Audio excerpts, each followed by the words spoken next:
Аборттан аман қалған ұл. Сәуле мектепте мұғалім болып істейді. Күйеуі жолдас өрт сөндіру қызметінде. Олардың көп қабатты үйдің 3-ші этажында тұрғанына 10 жыл болды.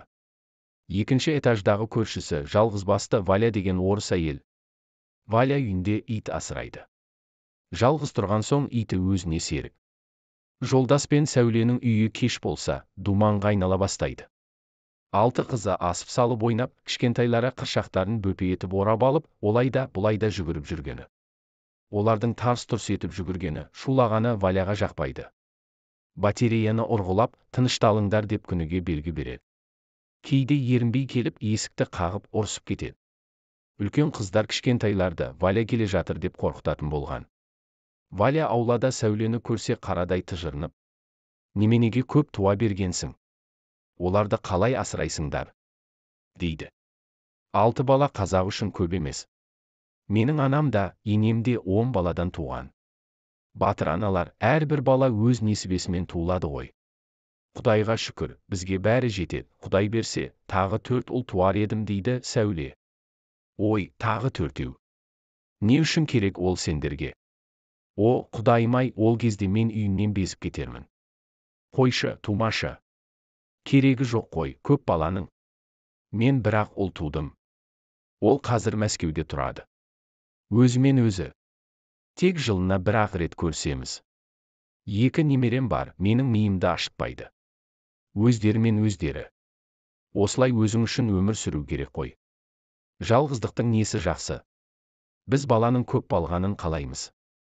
Әттең 6 қыздан кейін көтермей қалдым. Құдай берсе, ұл туар едім. Қыз, жат жұрттық. Ертең-ақ бой жетіп бәрі кетіп қалады ғой. Сол кезде жолдас екеуміз ғана қаламыз ба деп қорқамын дейді оған Сәуле. Кейде сендерді аяп кетемін. Жолдас екеуің жұмыстан шаршап келсеңдер, балаларың шулап, миларыңды ашытады. Сонша балаға тамақты қалай жеткізесіңдер? Маған рахат, қалағанымды жеймін де, қалғанын итіме беремін. Тузик сондай ақылды. Көзіме қарап, бәрін түсініп тұрады. Өткенде ауырып қалып, мені жаман қорқытты. Укол салдырып ем жақсы болып қалды. Қой, мен итімді алып шығып серуендейін, кеш болып қалыпты ғой деген Валя үйіне кіруге асықты. Сәуле есік алдындағы орындықта отыр. Үлкен қызы, балабақшадағы сіңілерін әкелуге кеткен. Көп сөйлейтін Валямен көршісі болған соң амалсыз араласады. Өзі қызық әйел. Қай-қайдағына айтады да жүреді, орыспысың деген. Баладан итті артық көретіні несі екен осылардың? Шіркін-ай, Құдай маған ұл берсе ғой. Жолдаста атадан жалғыз едім, ұлым жоқ деп миын жеп жүргелі қашан. Ұл туу тура әйелінің қолында тұрғандай. Енді қыз тума, маған тек ұл керек деп ішіп алса жерді тоқпақтайтынын қайтерсің? Құдай бермесе, мен қалай туамын дейді Сәуле. Бірде демалыс күнгі бас қосуға өңкей қыз туған келіншектер жиналып қалыпты. Сонда бәрі іштеріндегі шерін айтып, бір ақтарылып алған. Менің күйеуім 3-ші қызымды туғанғанымда перзентханаға келмей қойған. Қазір сол сары қызын мойнынан түсірмейді, қатты жақсы көреді, ол сияқты тәрбиелеп жүр. Сол үшін екеуміз ұрсамыз. Қызымның қылықтары тура ұлдан аумай қалған деді Майра деген келіншек. Ал біздікі 7-ші қызды туғанымда ұл туатын әйел аламын деп қиғылық салған. Қазір 7 қызын асыраймын деп Корея асып кетті ғой. Ұл туып бер деп те айтпайды. Өзімнің де денсаулығым жоқ. Құдай соларға өмір берсін. Қыз болса да өз перзентің. Қайта ұлдан гөрі қыз ата-анасына мейірімді болмай ма деді Нұргүл есімді әйел. Рас айтасың, Нұргүл, ата-анаға ұлдан гөрі қыз жақын болады. Менің 3 ағам бар, бәрі әйелдерінің айтқанынан шықпайды. Әке-шешемізді шипажайға жіберіп демалдыратында, тойда алтын тағып, жақсы киімдер әперетінде 3 қызбыз.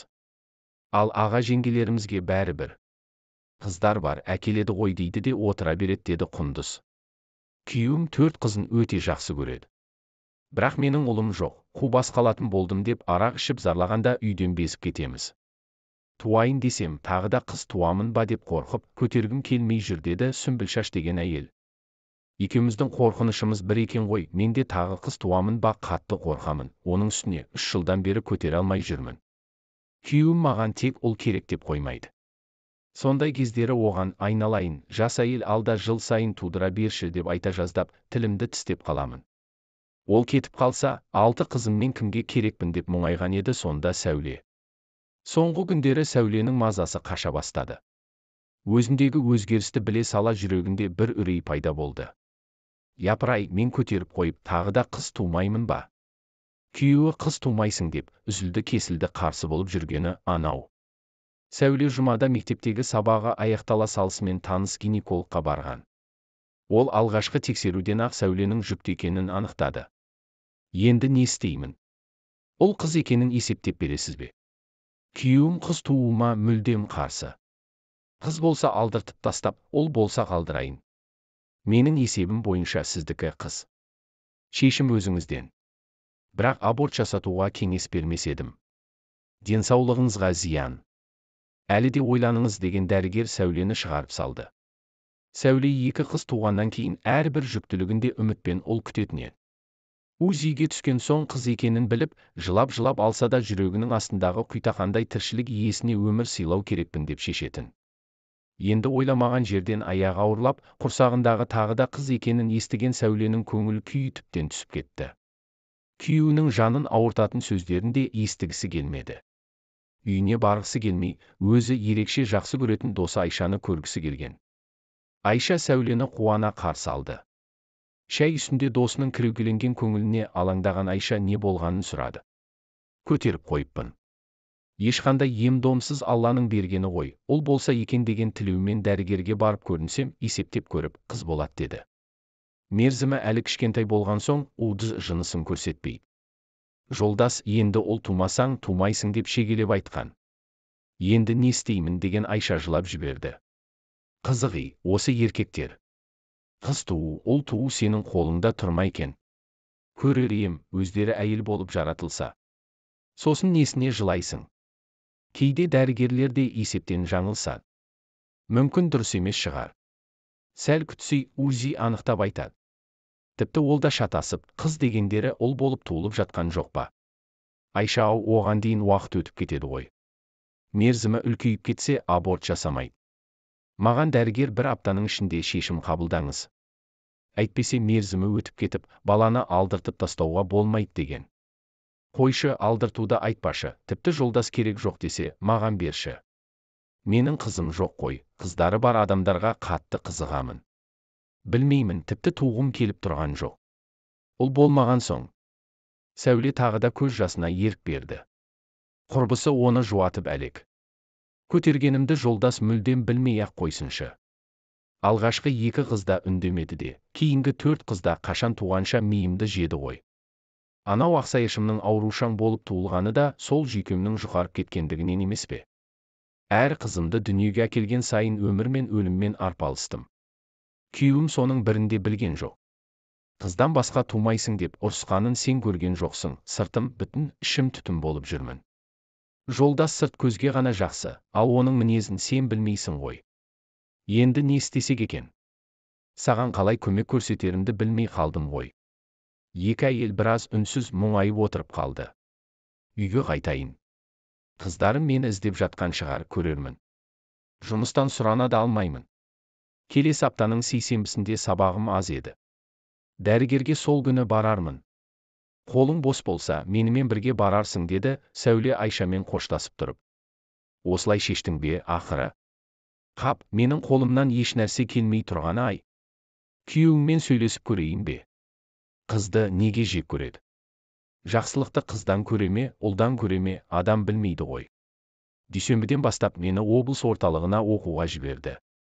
Қалада болмаймын деген Айша құрбысын шығарып салды. Содан 3 күн бойы Сәуле есінен кетпеді. Тіпті облыс орталығына келе жатқан жолда да автобуста отырып, құрбысының құрсағындағы шарананы ойлады. Ертең алдыртып тастайды-ау, бекер істеп жатыр ғой, егер осы перзенті ұл болса ше. Өмір бойы өкініп өтер. Айша бірінші күні әдемі киініп оқуына келді. Жан-жақтан білімін жетілдіруге келгендер көп екен. Біразымен танысып білісіп алды. Қасында жататын Күләш есімді келіншек қалаға жақын маңнан екенін айтқан. Екеуі тез тіл табысты. Мінезі ашық жарқын Күләш сабақтан соң қала аралап қайтайық деген ұсыныс айтты. Айша екеуі бір кафеден тамақ ішіп, Абай саябағына келіп, бос орындықтардың біріне жайғасқан. Сөйлеуші Күләш та, тыңдаушы Айша. Ал Айшаның бар ойы ертең дәрігерге баратын Сәуле құрбысында. Күләштің бір сөзін естісе, бір сөзін естімей. Бір кезде Айшаның өзін онша тыңдамай, бір нәрсеге қатты алаңдап отырғанын аңғарған Күләш. Сенде бір сыр бар сияқты. Көрген сәтте байқадым. Қайта-қайта қалың ойға түсіп кете бересің. Не болған деп сұрады. Айша құрбысының басындағы жағдайын айтты. Қиын болған екен. Менің де бір әпкем 5 қыздан кейін 2 ұл туды ғой. 6-шысын көтергенде ол да көп ойланып. Тіпті қалай көтергенін білмей қалған. Ең кішкентай қызы қатты ауырып, 1 ай бойы ауруханада жатады. Өздері біреудің пәтерін жалдап тұратын. Жездем жұмыссыз. Қатты қиналып жүрген кездері тұғын. Содан әпкемнің аяғы ауыр екенін білген соң мен де, жеңгем де оған, алдыртып тастай салшы, әбіржіп кеттің ғой. Бастарыңда баспана да жоқ. Күйеуің табыс тауып жатса мейлі. Азып тозып жүрісің мынау деп өзімізше ақыл айтқанбыз. Сондағым, бауырымның жайын ойлағаным ғой. Ертерек етек жеңін жинаса, 5 қызын дұрыстап киіндіріп, жақсы тамақ беріп асыраса деген ой еді біздікі. Ақыры сол әпкемді қызымен ауруханадан шыққан соң таныс дәрігерге алып бардым. Әпкем шарананы алдыртуға қимай, жылап жеңгеме, туа салайыншы, қыз болса сізге беремін, бауырыңызға басып өсіресіз деген екен. Жеңгем асырай алмаймын, алдырта салсаңшы депті. Содан әпкем ішке кіріп кетті, мен сыртта күтіп тұрдым. Бір кезде әпкем іштен қуанып шықты. Балаға 3 ай болып қалған екен, дәрігер мұндай үлкен мерзімде аборт жасай алмаймын деді. Өзімде біртүрлі болып, жаным ашып тұр еді. Құтты болсын, аман есен туып ал енді дедім. Содан арада апта өткенде мазасы болмай, бір емшіге көрінуге барған екен, ол туып, ұлан асыр той жасайын деп тұрсын ғой деп қуантып тастапты. Содан әпкеміз ұл туды. 2 жылдан кейін тағы да бір ұл туып алды, қазір сол 2 ұлы азамат болған. Қыздары тұрмыста. Анау қимай туып алған ұлын көрсең ғой, сондай мейірімді, өте ақылды. Бәрімізді жақсы көріп, құрметтеп тұрады. Оның адамгершілік қасиеттерін көрген сайын жеңгем екеуміз қатты қысылып қаламыз. Баяғыда айтқан алдыртып таста деген сөздеріміз еске түседі. Жалпы ешкімнің, әсіресе Алланың берген перзентінің тағдырына араласуға болмайды екен. Құдіретті күшті Алла бәрін өзі ойластырып шешіп қояды екен ғой. Қазір әпкем сол ұлын үйлендіріп, немере сүйіп, бақытты әже болып отыр. Ұлы анасын қатты жақсы көріп, бар қажетін орындайды. Биыл әпкемді Меккеге апарамын деп ниеттеніп отыр. Немерелері де шетінен өнерлі. Соларға қарап отырып, әпкем баяғыда осы ұлын алдыртып тастағанда қазіргідей бақытты болар ма екен деп ойлаймын. Денем шымырлап кетті ғой. Бақытты болсыншы. Менің Сәуле құрбыма да Алла ұл берсе екен. Айтпақшы, әпкең барып көрінген емші көріпкел бар ма? Маған мекен жайын сұрап әперші. Сәуле туралы сұрағым келіп тұр. Шаранасын алдыртып, бір қиын жағдайға ұшырамап қалмаса екен. Онда кешке әпкемнен телефонын сұрайын, ертең сабақтан соң, мүмкін бірге барармыз. Сөйтші, Күләш, жаным тынбай жатыр. Жүр, жатақханаға қайталық. Шаршағаным енді білініп жатыр деген Айша орнынан көтерілді. Түнге қарай Күләш әпкесімен сөйлесіп, емшінің телефонын алды. Онымен хабарласқанда, ертең сағат 12-ге келіңдер. Таңертең бос емеспін депті. Мұны естіген Айша түні бойы ұйықтамады. Тезірек таң атып, сағаттың 12 болуын асыға күтті. Бұл түні Сәуле де ұйықтай алмады. Көзі бақырайып, алаңсыз ұйықтап жатқан күйеуінің бетіне қарап, біраз жатты. Ертең түс қайта аборт жасататынын өзегі өртене ойлап, құрсағын қайта-қайта сипап, жанарынан жас сорғалады. Алла кешірші мені. Амалсыз осы қадамға бара жатырмын. Серігім қызды жақсы көрмейді. 6 қызыма ұзақ өмір берсең болды. Артық еш нәрсе тілемеймін деп іштей күбірлеп, таң атқанша аунақшып шықты. Таңды ұйқысыз атырған Айша орнынан тұрып, тез-тез жуынып, Күләшті оятты. Бүгінгі сабақтары түске дейін ақ екен. Соңғысынан екеуі сұранып кететін болып келісті. Екеуі дәл 12-де емшінің алдында отырды. Айша құрбысының бар жағдайын айтты. Құрбың Алладан үміт үзбеуі керек. Сүйінші хабар көп жыл зарыға күтіп жүрген тілегін Алла қабыл етіпті ғой. Басқа уайымдама деген емші көріпкелдің сөзін басында Айша түсінбеді. Сәуленің қазір аяғы ауыр. Құрсағындағы ұл ма, қыз ба? Соны айтыңызшы. Айша емшіге сұраулы жүзбен қарады. Ұл туады құрбың. Маған ұл көрініп тұр деген көріпкелдің сөзін естігенде Айша жылап жібере жаздады. Ниеттеніп әкелген 1000 теңгесін емшінің көрпешесінің астына қоя салып, рахметін айтып, орнынан тұра беріп еді. Отыр, батамды берейін деді емші. Емші бата берісімен Айша далаға шығып, Сәулеге телефон соқты. Қас қылғандай, құрбысы телефонды алмады. Тағы бір таныс әріптесіне телефон соғып еді. Ол Сәуленің сабақ беріп жатқанын айтты. Күләш, саған ризамын. Сәуле телефон алмайды. Ол бүгін түс қайта дәрігерге барамын деген. Мен тез оған жетейін. Шаранасын алдырмасын. Ұл екенін дәрігер неге білмеген? Мерзімі кішкентай болған соң шығар. Мені бүгін ешкім іздемес.